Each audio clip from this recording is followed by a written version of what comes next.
La Polo est parfois injustement oubliée dans l'histoire de Volkswagen. Pourtant, elle s'est écoulée à 20 millions d'exemplaires, souffle ses 50 bougies, et la Polo la plus mémorable selon nous s'appelle Harlequin, et on ne peut pas la rater.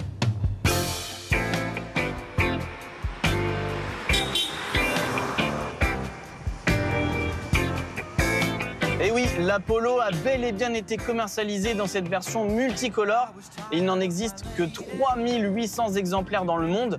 Alors c'est sûr, c'est pas la Volkswagen qu'ils ont le plus vendue, mais aujourd'hui, c'est une de celles dont on se souvient le plus. Elle est complètement loufoque et à l'intérieur, Volkswagen avait poussé le détail jusqu'au bout avec ce volant de couleur bleue, l'inscription Harlequin sur le levier de vitesse, ses sièges multicolores également. Et puis franchement, avec une voiture comme ça, on rigole tous les jours, quoi.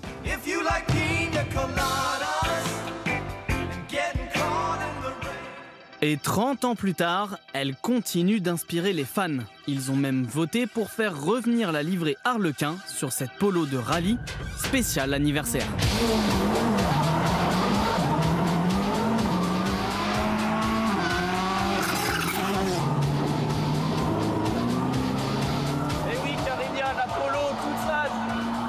Pas de bruit, mais il y a aussi des polos comme celle-ci qui sont beaucoup plus énervés.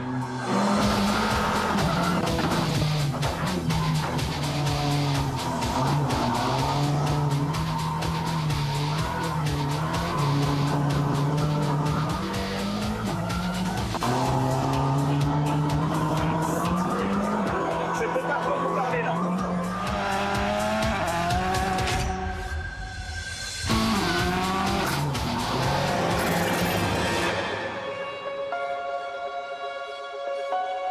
Cette machine à sensations rappelle que l'histoire de la Polo est aussi très liée au sport. Car la Polo a évidemment eu le droit à son lot de versions sportives, GTI comme sur la grande sœur, la Golf, mais aussi G40, les versions à compresseur des années 80. Mais la Polo est la seule à avoir eu le droit à l'appellation WRC grâce à elle.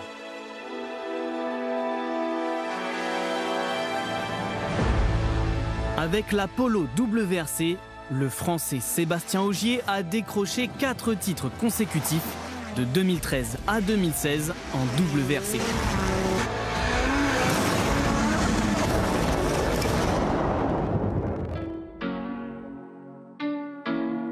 Un engagement sportif qui a donné vie à cette version pour la route, la RWRC.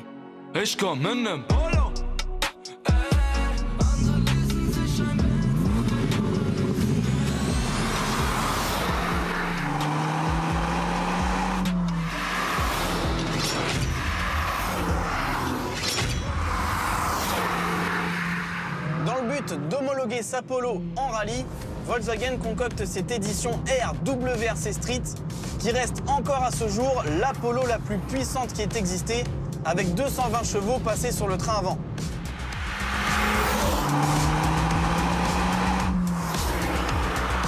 Et comme ce n'était pas encore assez, Volkswagen a un temps imaginé quelque chose de plus costaud. Celle-ci, elle est carrément unique. Et pour cause, c'est un prototype en fait d'une version 4 roues motrices de la RWRC qui n'a jamais existé et qui développait carrément 250 chevaux. Et c'est juste génial en comportement. On a une sorte de GR Yaris avant l'heure. Et on se rapproche évidemment encore plus de l'esprit de la voiture de compétition. Je sais pas si c'est une bonne idée de la conduire quand même parce que ça donne des regrets. On aurait bien voulu qu'elle sorte cette version.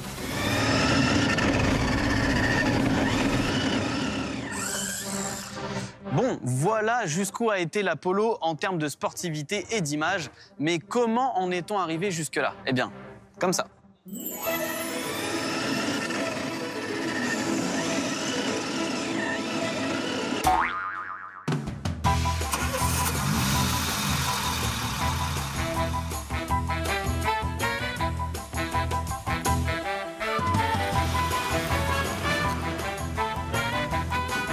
Cette première Polo, elle apparaît donc en 1975, un an après la Golf. Et elle ressemble d'ailleurs à une sorte de mini-Golf.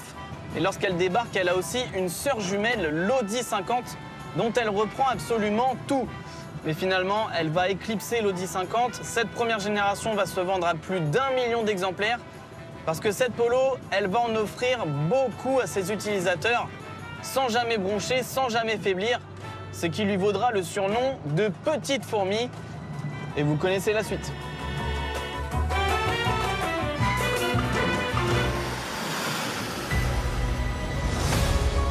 La Polo a accompagné des millions de conducteurs. Elle a été la première voiture pour beaucoup.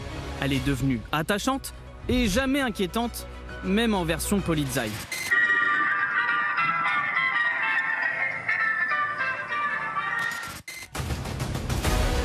Et l'avenir de la Polo pointe aujourd'hui le bout de son nez avec l'ID2, prévu en série dès l'année prochaine.